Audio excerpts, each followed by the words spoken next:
तो मैं भी जानना चाहूँगा और शायद लोग भी जानना चाहते हैं कि सुखदेव जी की जो समाज सेवा है इसके पीछे कोई स्वार्थ तो नहीं है। आने वाले समय में क्या राजनीति में तो नहीं देखा जा सकता? मैं पहले स्वार्थ का जवाब देता हूँ सर। कहते हैं ना कि अगर भगवा कलर हिंदुओं का होता तो सूरज कभी रोशनी मुसलमान को नहीं देता, और अगर हरा कलर मुसलमानों का होता तो पेड़ कभी छाया हिंदुओं को नहीं देता। तो कई साल हो गए, 17-18 साल हो गए, खैर दो, लेकिन सेवा करते करते अपने आप चीज़ें बढ़ती गई आगे। जैसे उसमें आपको इंटरनेशनल ह्यूमन राइट्स ऑर्गेनाइजेशन द्वारा सम्मान मिला है, कितनी बड़ी बात है आपके लिए और हमारे जम्मू कश्मीर के लिए। मैं कह आज भी लोग कहते हैं कि एनजीओ बना। मैं उनसे पूछता हूँ क्या एनजीओ बनाना जरूरी है सेवा के लिए? मुझे किसी चीज़ में नहीं जाना है, मुझे कोई स्वार्थ नहीं है, मैंने कोई इलेक्शन नहीं लड़ना, मैंने कोई कुछ नहीं करना। जरूरत है सेवा की, जिस टाइप की भी सेवा हो वो कहीं भी हो, मैं वहाँ पहुँच जाता हूँ। मुझे पता लगातार युवा जो है नशे की चपेट में आ रहे हैं और आए दिन देखा जाता है युवा जो है नशे की वजह से मौत के घाट उतर रहे हैं। सरपंच है, डीडीसी है, बीडीसी है, काउंसलर हैं, कितने लोग हैं सर। इनका भी दायित्व बनता है कि अपने इलाके के अंदर से जो ये समाज में कुरीति, जो बुराई हमारे समाज में नशे के रूप में आई हुई है, इसको दूर करना। फौज में भर्ती होना, बॉर्डर पे जाके लड़ना, सिर्फ यही देशभक्ति नहीं है। आप नशे के खिलाफ भी अपने समाज के अंदर, अपने घर के अंदर भी इस कुरीति को दूर करने की कोशिश करोगे, वो भी बहुत बढ़िया। क्या कांग्रेस से आप नाराज हैं या आपको भारत जोड़ो ठीक नहीं लगी? नहीं, सिर्फ एक बात कहना चाहता हूँ, ये भगवा कलर के ऊपर या हरे कलर के ऊपर इन्होंने एक कंट्रोवर्सी स्टार्ट कर दी है, ये बहुत गलत बात। सत्य कहेंगे, सत्य लिखेंगे, सत्य चलेंगे। जुनून किसी भी काम को लेकर अगर इंसान के बीच में हो तो वो इंसान आसमान की बुलंदियों को छू कर दिखा ही देता है, और उसी का एक उदाहरण पेश किया है कठुआ के एक जाने माने समाज सेवी सुखदेव सिंह जी ने। और समाज सेवा की बात करें तो समाज सेवा को उन्होंने अपना पैशन बना लिया है, और कोई भी एनजीओ नहीं है, ना कोई एनजीओ है, ना कोई ऑर्गेनाइजेशन है। सेल्फ डिपेंडेंट होकर वो लोगों की दिन रात समाज सेवा करते हैं। कोरोना की बात करें तो कोरोना में लोग अपनी जान बचाने के लिए अपने घरों में छुप रहे थे, अपने परिवारों जो है वो देखभाल कर रहे थे, परंतु एक शख्स जो लगातार हमने जो देखा है वो लोगों की सेवा के लिए 24 घंटे हाजिर होता है। आज हम उसी शख्स से आपको मिला रहे हैं, और मिलाने के पीछे एक कारण है, वो भी आपको बता देंगे कि एक ऑर्गेनाइजेशन है इंटरनेशनल ह्यूमन राइट्स ऑर्गेनाइजेशन ने कुछ दिन पहले उन्हें गोवा में सम्मानित किया है। और सम्मानित की बात करें तो लोगों को सम्मान जो है वो जिला स्तर पे, राज्य स्तर पे और नेशनल लेवल पे होते हुए तो आपने देखा होगा, मगर समाज सेवा के लिए सुखदेव सिंह जी को जो है अंतर्राष्ट्रीय स्तर पर भी अब लोग सम्मानित कर रहे हैं और किया जा रहा है। तो बात करेंगे सीधी सुखदेव सिंह जी से। सर, कैसे आपके अंदर ये कहाँ से आ जाती है चीज़ें, कहाँ से आप आइडियाज़ लाते हैं, किस तरह से लोगों को जो है सेवा देनी है, और ये कब से आपके माइंड में आया? सबसे पहले सबको मेरा सत श्री अकाल, नमस्कार। आपका भी बहुत बहुत धन्यवाद सर। मैं बताऊं सर, सेवा तो मुझे करते हुए बहुत कई साल हो गए, 17-18 साल हो गए, खैर वो काउंट भी नहीं होगा कब से मैं स्टार्ट कर रहा हूं।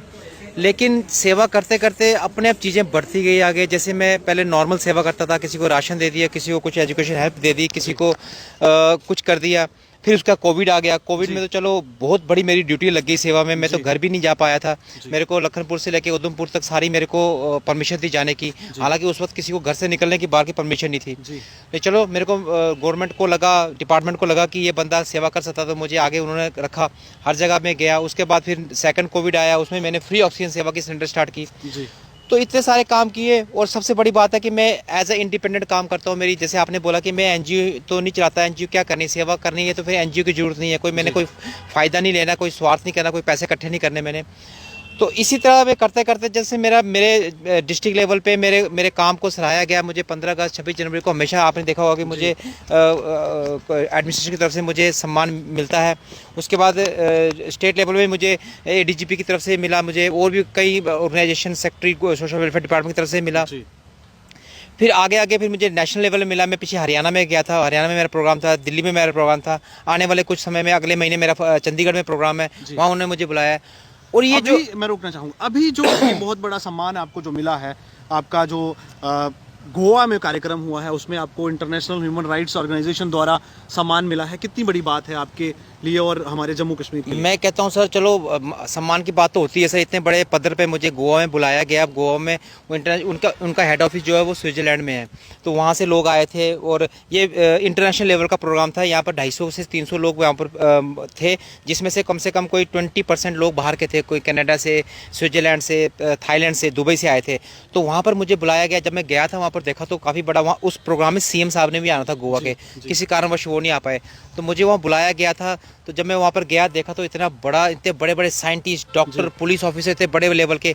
मैं तो बड़ा छोटा सा समझा कि मैं एक समाज सेवक, मतलब समाज सेवक को भी यहाँ बुलाया जाता है, क्योंकि मेरे अलावा और कोई नहीं था और सिख में अकेला था वहाँ पर। तो चलो मैं गया वहाँ पर, मुझे मंच पे बुलाया भी गया बोलने के लिए। मैं जब मैं बोला वहाँ पर तो वो भी मुझे बड़ा अप्रिशिएशन मिला उस बोलने के ऊपर भी। मुझे वहाँ पर सम्मान भी दिया गया मेरे काम को देखते हुए। प्लस वो इतने ज़्यादा मेरे काम से और मेरे बातों से इतने ज़्यादा इम्प्रेस हुए। ये मेरे लिए बहुत खुशी की बात है कि मुझे आगे जो इनका प्रोग्राम थाईलैंड में और दुबई में है, वहाँ के लिए उन्होंने मुझे एडवांस में मुझे आमंत्रित किया कि आपने ज़रूर आना है। हम देखेंगे आप कैसे आएंगे वहाँ पर, कैसे सिस्टम आपका बनाएंगे, लेकिन आपने ज़रूर आना है। जब भी डेट सेलेक्ट होगी तो हम आपको बताएंगे। तो ये बड़ी फ़ख्र की और शान की बात है मेरे लिए भी, और हो सकता है कि मैं जो मुझे देख रहे हैं, जहाँ मैं कठुआ में रहता हूँ, तो कठुआ के लिए भी शान की बात है। सर, लगातार आपको समाज सेवा करते हुए देखा जाता है, मगर हर किसी के मन में एक बात ज़रूर आती है कि ना तो कोई ऑर्गेनाइजेशन है, ना कोई इतना बड़ा सेटअप। कैसे अकेले, किस तरह से ये आपके माइंड में आता है और कहाँ से सारी चीज़ें होती हैं? सर देखो, जब सेवा में करना स्टार्ट किया था तो मैं ऐसे किया था। तो मुझे आज की डेट में मुझे 17 साल हो गए, 16-17 साल। मुझे आज भी लोग कहते हैं कि एनजीओ बना। मैं उनसे पूछता हूँ, क्या एनजीओ बनाना ज़रूरी है सेवा के लिए? कहते नहीं। तो मैंने फिर मतलब क्या एनजीओ बनाने के लिए? नहीं जी, आपका ये होगा वो होगा। मुझे किसी चीज़ में नहीं जाना, मुझे कोई स्वार्थ नहीं है, मैंने कोई इलेक्शन नहीं लड़ना, मैंने कोई कुछ नहीं करना। देखो, समाज में बहुत अच्छे लोग भी हैं, कोई मैं अकेला अच्छा नहीं हूँ, मेरे साथ वो बहुत अच्छे लोग हैं। जब आप जाते हो ना काम करने के लिए, तो अच्छे लोगों का कारवां जुड़ता रहता है। आप अकेले से 10,000 लोग हो जाते हो। बिल्कुल। तो अभी रिसेंटली ही देखा गया है कि बहुत सारे स्कूली बच्चों को आपने जो है वो भी आपकी मदद मिलती है, बेसहाराओं को आपकी मदद मिलती है, बुजुर्गों को आपकी मदद मिलती है। आने वाले समय में ये कितना आगे लेकर जाने वाले हैं आप, और क्या आपका मिशन क्या है सर? देखो सर, जो आपने जैसे बताया कि मैं शूज़ दिए मैंने, वो तो मैं रियासी में भी गया था। यहाँ से तकरीबन 250 किलोमीटर है, अप डाउन 500 किलोमीटर है। देखो, जब मैं सेवा करता हूँ तो मैं ये नहीं देखता हूँ कि ये कौन से धर्म से है, इसका रंग कैसा है, और ना ही मैं देखता हूँ कि किसी की सेवा चाहिए। हाँ, जो जिसको जरूरत है सेवा की, जिस टाइप की भी सेवा हो और कहीं भी हो, मैं वहाँ पहुँच जाता हूँ। मुझे पता होना चाहिए और मेरे अंदर इतना यथाशक्ति होनी चाहिए कि मैं वहाँ पहुँच रहा हूँ। बाकी नहीं, जैसे आपने पूछा कि आगे क्या है, देखिए सर, मैं सेवा करते करते मेरे में एक ऐसा जुनून आ गया कि जब मैं जाता हूँ तो मैं समाज की और भी कुरीतियाँ देखता हूँ और भी बुराइयाँ देखता हूँ। तो मेरे अंदर आता है कि जैसे मैं समाज सुधार का काम कर रहा हूँ, ऐसे ही मैं समाज के सुधार के लिए और क्या काम कर सकता हूँ। उसमें सबसे बड़ा मेरे को जो नज़र आया वो है ड्रग अब्यूज़, कि नशा हमारे समाज को ख़राब कर रहा है, यूथ को ख़राब कर रहा है खास करके। तो मैंने सोचा कि क्यों ना इसके ऊपर भी मैं काम करूँ। तो मैं पहाड़ों में जाता हूँ, ऐसी जगह जाता हूँ जहाँ एडमिनिस्ट्रेशन की पहुंच नहीं है, वहाँ तक कि मीडिया की पहुंच नहीं है, क्योंकि हमारा भूगोल जो है इस तरह का है। तो वहाँ पर मैं गया, वहाँ पर लोगों को समझाता हूँ कि ये आपने ड्रग्स नहीं लेना, ये नशा कितनी ख़राब चीज़ है। इस चीज़ को शायद मेरे को लगता है जो एडमिनिस्ट्रेशन है, जो लोग एडमिनिस्ट्रेशन अच्छे लोग हैं, उनको भी दिखा कि ये बंदा जाता है हर जगह नशे के सेवा के साथ साथ नशे के ऊपर ही काम बोलता है। तो आपको मैं बताना चाहता हूँ कि जितने भी रेडियो स्टेशन है, चाहे वो कठुआ के हैं, जम्मू के हैं, हर रेडियो में मेरा इंटरव्यू इसके रिगार्डिंग आता है। अवेयरनेस प्रोग्राम के लिए अपना 98.3 है, चाहे जो भी 92.7, हर एक में आता है। उसमें मैं अवेयर करता हूँ, मीडिया की तरफ से भी अवेयर करता हूँ, इलेक्ट्रॉनिक मीडिया हो चाहे प्रिंट मीडिया हो। फिर मैं स्कूल कॉलेजों में भी जाता हूँ। आजकल आपने देखा होगा कि जैसे गवर्नमेंट की तरफ से मुझे लेटर निकलते हैं, जैसे नेहरू युवा केंद्र है, मुझे लेटर निकालते हैं कि आपने इस फलाना ऑफिस में प्रोग्राम में आना है, बच्चों को मोटिवेट करना है। मैं मोटिवेशन स्पीकर भी हूँ। उसके तहत मैं युवाओं को थोड़ा सा जोश भरने की कोशिश करता हूँ। जितने मेरे अंदर टैलेंट है, मैं उस टैलेंट को लोगों के ऊपर खर्च करता हूँ, ताकि बच्चे मेरी 10 बातों में से 5 बातें भी अगर अच्छी सीख जाए। क्योंकि देखो सर, मैं समाज सेवक हूँ, मैं काम भी दिल से करता हूँ, बोलता भी दिल से हूँ, और जो दिल से बोलूँगा वो अच्छी चीज़ ही बोलूँगा और लोगों के भले के लिए बोलूँगा। नशे की बात हुई है तो सर, लगातार कठुआ की बात, पहले जम्मू कश्मीर की बात करेंगे, उससे पहले मैं कठुआ पे फोकस लाना चाहूँगा आपका। लगातार युवा जो है नशे की चपेट में आ रहे हैं और आए दिन देखा जाता है युवा जो है नशे की वजह से मौत के घाट उतर रहे हैं। हम हर चीज़ का हम दोष दे देते हैं एडमिनिस्ट्रेशन को, लेकिन ये भी गलत है। एडमिनिस्ट्रेशन तो अपने लेवल पे काम करती है, लेकिन एडमिनिस्ट्रेशन इतना भी पूरे फुलफिल नहीं कर पाती हैं चीज़ों को। तो उसके लिए हमने क्या, एडमिनिस्ट्रेशन ने, गवर्नमेंट ने क्या बनाए हुए हैं, पंच हैं, सरपंच हैं, डीडीसी है, बीडीसी हैं, काउंसलर हैं, कितने लोग हैं सर। इनका भी दायित्व बनता है कि अपने इलाके के अंदर से से जो ये समाज में कुरीति, जो बुराई हमारे समाज में नशे के रूप में आई हुई है, इसको दूर करना। तो ये इनका भी फर्ज बनता है कि अपने समाज में दूर करें। और हर एक इंडिविजुअल का, मैं कहता हूँ, लोग कहते हैं जी हमने देश सेवा करनी है, कौन सी करें, हम फौज में नहीं भर्ती हुए, हम पुलिस में नहीं भर्ती हुए।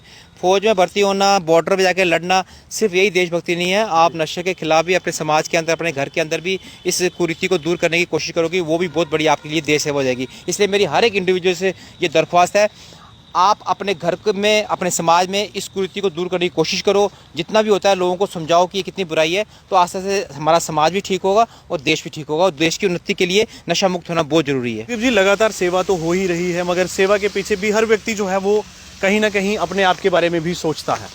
तो मैं भी जानना चाहूँगा और शायद लोग भी जानना चाहते हैं कि सुखदेव जी की जो समाज सेवा है, इसके पीछे कोई स्वार्थ तो नहीं है? आने वाले समय में क्या राजनीति में तो नहीं देखा जा सकता? मैं पहले स्वार्थ का जवाब देता हूं सर। देखो, अगर मेरे अंदर कोई स्वार्थ होता अगर सेवा करने के लिए, मैं पिछले 16 साल से सेवा कर रहा हूं।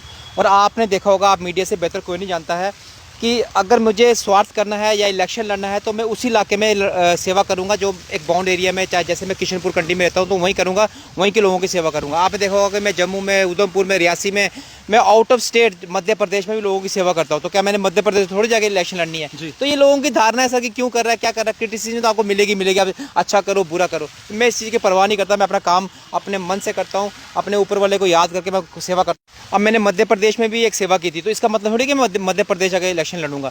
तो ऐसे लोगों की धारणा है सर, उन चीज़ों को नहीं परवाह करते। जब आप अच्छा काम करते हो तो भी लोग उंगली उठाएंगे, बुरा काम करते हो तो भी उंगली उठाएंगे। तो अपना काम करते रहिए, अपने कर्म करते रहिए, इससे बड़ी कोई चीज़ नहीं है। इस समय सर बात की जाए, अभी जो करंट सिचुएशन की बात की जाए, तो जम्मू कश्मीर में भारत जोड़ो यात्रा आ चुकी है। आपको नहीं देखा गया उसमें, किस तरह से देखते हैं? क्या समाज सेवा, अगर आप समाज सेवी हैं, बहुत सारी ऐसी सोशल ऑर्गेनाइजेशन ने भी इसका साथ दिया है, पार्टीज़ ने भी इसमें शामिल होने की बात रखी है और हुई भी हैं, आपको नहीं देखा गया, तो क्या कांग्रेस से आप नाराज़ हैं या आपको भारत जोड़ो ठीक नहीं लगी? नहीं सर, नाराज़गी या ठीक लगने की बात नहीं है। आप एक इंसानियत के तौर पे देखो कि अगला बंदा 3000 किलोमीटर चल के आ रहा है, आप उसको वोट देना नहीं देना वो बात की बात है। लेकिन कोई बंदा अच्छा काम कर रहा है, चल के आ रहा है, इतनी ठंड में भी, इतनी बरसात में, धूप में करके, तो उसका हौसला अफजाई करने के लिए तो बैठना है ना। बाकी 2024 का इलेक्शन आएगा, आपने बीजेपी को देना, कांग्रेस को देना, वो सेकेंडरी इशू है। लेकिन कोई भी पार्टी अच्छा काम करती है तो उसको अप्रिशिएट जरूर करना चाहिए। लोग आए, मिले, देखे, तो उसमें कौन सा लोगों का नुकसान हो गया? अब लोग, अगर मैं जाना चाहता था, मैं आपको सही बताऊं, लेकिन क्योंकि मैंने सिर्फ देखना, चलो अगला बंदा इतनी दूर चल के आ रहा है तो देखने में क्या हर्ज है, साथ जाने में क्या हर्ज है। लेकिन लोगों ने फिर भी उंगली उठानी है, तो चलो मुझे उससे कोई फ़र्क नहीं पड़ता, लेकिन अच्छे काम की हमेशा हौसला अफजाई उस बंदे की जरूर करनी चाहिए।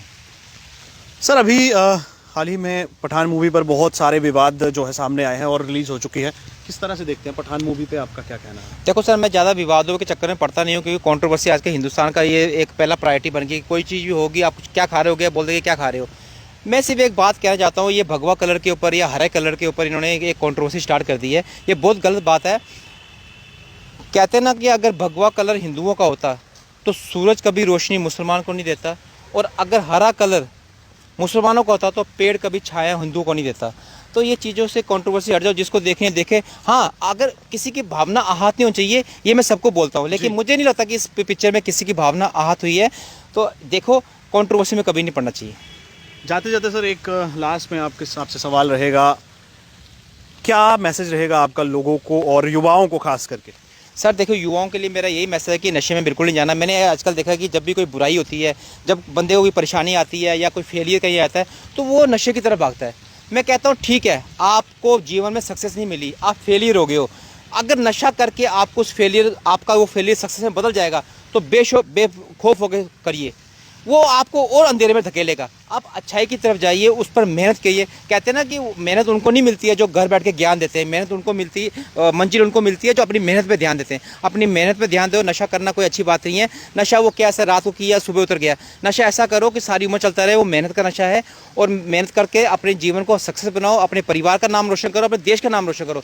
बस लास्ट में जाते हुए कहूँगा कि ज़िंदगी को हाँ कहो और नशे को ना बोलो। धन्यवाद। तो आपने देखा, ये थे समाज सेवी सुखदेव सिंह। लगातार इन्हें जो है वो सोशल मीडिया पर आप देखते होंगे, लगातार इनको आप लोगों की समाज सेवा करते हुए देखते होंगे, मगर आज हमने इनसे आपको मिलाने के पीछे एक ही कारण था कि लगातार इनको सम्मान जो है वो मिल रहा है, और हम चाहेंगे कि आप लोग भी इनका साथ दें ताकि ये और बढ़ चढ़ कर लोगों की सेवा कर सकें।